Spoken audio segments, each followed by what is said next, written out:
যারা বলে হাদিস জাল হয় না তাদের আকীদা খারাপ। হাদিস জাল মানুষ করে। জাল হাদিস নেবেন? বলি কয়েকটা হাদিস জাল। ওমর রাদিয়াল্লাহু আনহু একজন মুসলিম ব্যক্তিকে হত্যা করেছিলেন। হাদিসটা আসছে সহিহ বুখারী 319 পৃষ্ঠায়, ফালা ওয়া রাব্বিকা লা ইউমিনুনা হাত্তা ইউহাক্কিমুকা ফীমা শাজারা বাইনাহুম। এই আয়াতের শানে নজুল বলতে গিয়ে বলা হয়, একজন ইহুদি আর একজন মুসলিম জমিতে পানি দেওয়া নিয়ে দ্বন্দ্ব লেগেছে।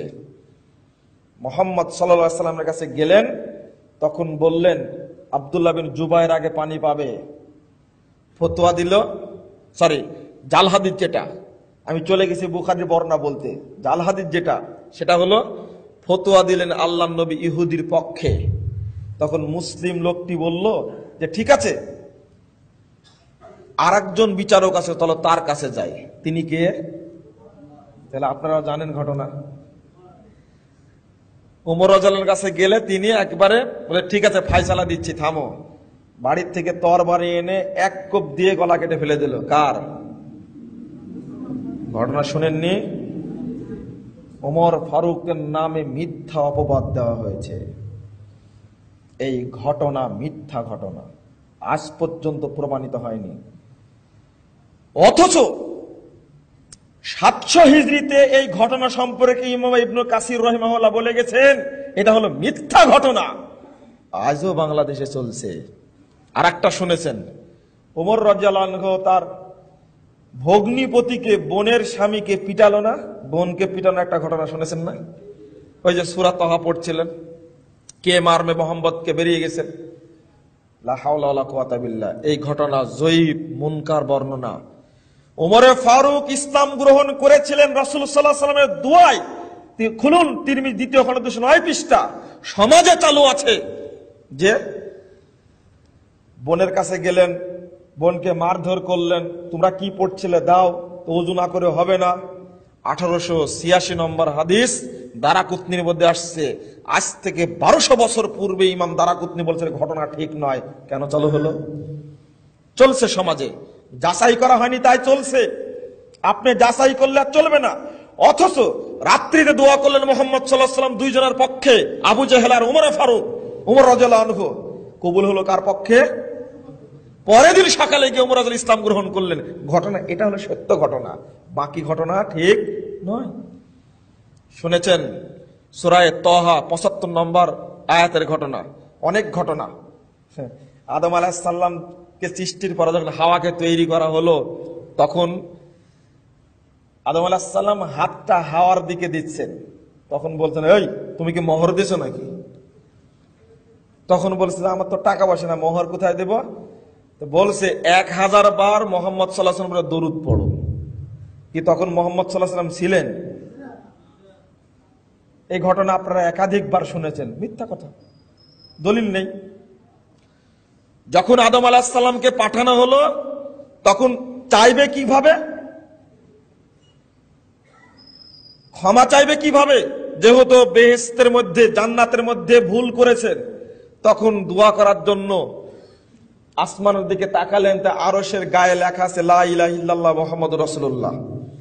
এই লা ইলাহা ইল্লাল্লাহ মুহাম্মাদুর রাসূলুল্লাহ, মুহাম্মাদের নামের ওসিলায় আল্লাহ আদমকে ক্ষমা করে দিলেন। চালু আছে না? এই ঘটনা ঠিক নয়, আপনি বিশ্বাস করলে অন্যায় হবে। আরশের সাথে লেখা ছিল। অন্যতম মিথ্যা কথা চালু আছে এই মর্মে, যদি মুহাম্মদকে সৃষ্টি না করা হতো তাহলে গোটা জাহান সৃষ্টি করা হতো না, জান্নাত সৃষ্টি হতো না, জাহান্নাম সৃষ্টি হতো না। মিথ্যা কথা, জাল হাদিস এটা চালু আছে। ইব্রাহিম আলাইহিস সালাম 300 উট কুরবানি করেছিলেন 3 দিনে।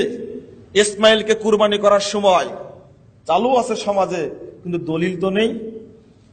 আইয়ুব আলাইহিস সালামকে 18টি বছর পোকাতে কামড়িয়েছে, চালু আছে সমাজে, কিন্তু এই কথার ভিত্তি নেই, মিথ্যা কথা একেবারে।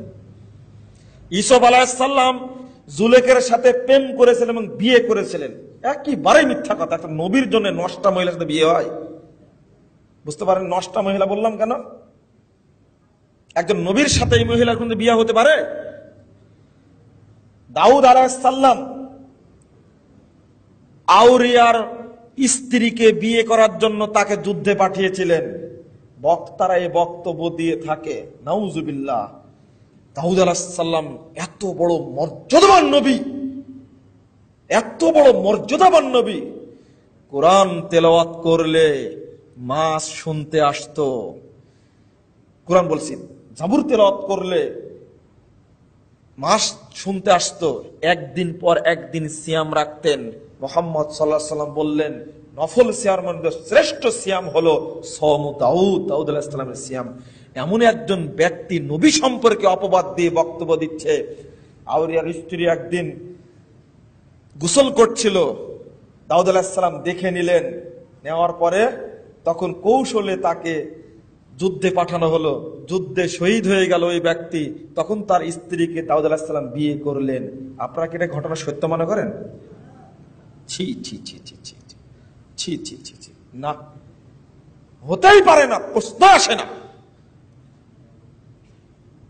নবীদের সম্পর্কে যে এত মিথ্যা কথা চালু আছে, নূহ আলাইহিস সালামের নৌকায় মানুষ পায়খানা করতে করতে করতে ভর্তি হয়ে গেছিল, একটা বুড়ি পড়ে গেল, যুবতী হয়ে গেল, আর সবাই এসে গোসল করা শুরু করলো, নৌকা পরিষ্কার হয়ে গেল। শুনেননি? একেবারে মিথ্যা কথা। ওই জন্য বলছিলাম গতকালকে, ওই যে বুড়ি কাঁটা দিত রাসূল সাল্লাল্লাহু আলাইহি সাল্লামের রাস্তায় সালাত পড়তে, বোরোর কাঁটা দিত, ঘটনাই ঠিক না, অথচ বোরোর গাছ একটা মরা গাছ খাড়া করে রাখছে। এই ধরনের কেবল এই ঘটনা মিথ্যা বললাম, আরো কিছু ঘটনা মিথ্যা ঘটনা চালু আছে, মিথ্যা কথা চালু আছে। ফাজায়েলে আমুল তাবলিগি ভাইদের একটা গ্রন্থ মাওলানা জাকারিয়া সাহেব লিখেছেন, আপনি নিজেই বিশ্লেষণ করবেন। মূল উর্দু বইয়ের হজ অংশের 35 পৃষ্ঠায় লিখেছেন, এখান থেকে অর্থাৎ শ্রীলঙ্কা থেকে আদম আলাইহিস সালাম মক্কায় হজ করেছেন পায়ে হেঁটে 1000 বার। তিনি বেঁচে ছিলেন কয়বার? কয় বছর? এক।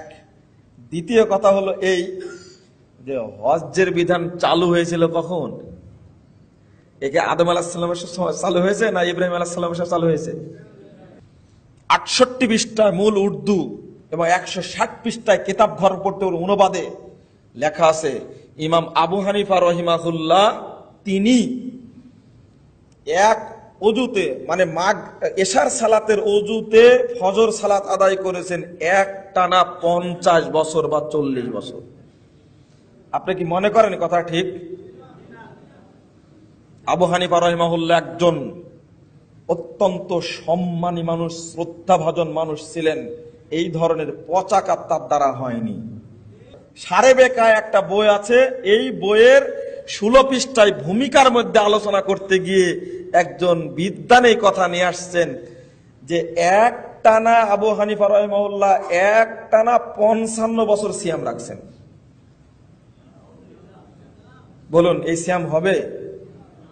ইন্না লিল্লাহি ওয়া ইন্না ইলাইহি রাজিউন। দুঃখজনক হলেও সত্য। বলছেন এক রমজানে তিনি 61 বার কোরআন খতম দিয়েছেন। এটা সম্ভব? তারাবির সালাতে যদি এক রমজানে 61 বার কোরআন খতম দেন, তাহলে প্রতি দিনে কয়বার করে খতম দেওয়া লাগছে? 2 বার করে, তাই না?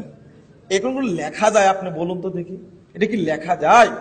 99 বার আল্লাহকে স্বপ্ন দেখেছেন, এটা কি লেখা যায়? আবু হানিফা রাহিমাহুল্লাহ একজন সম্মানিত ব্যক্তি, তাকে পচানো হয়েছে। তার সাথে আব্দুল কাদের জিলানীকেও।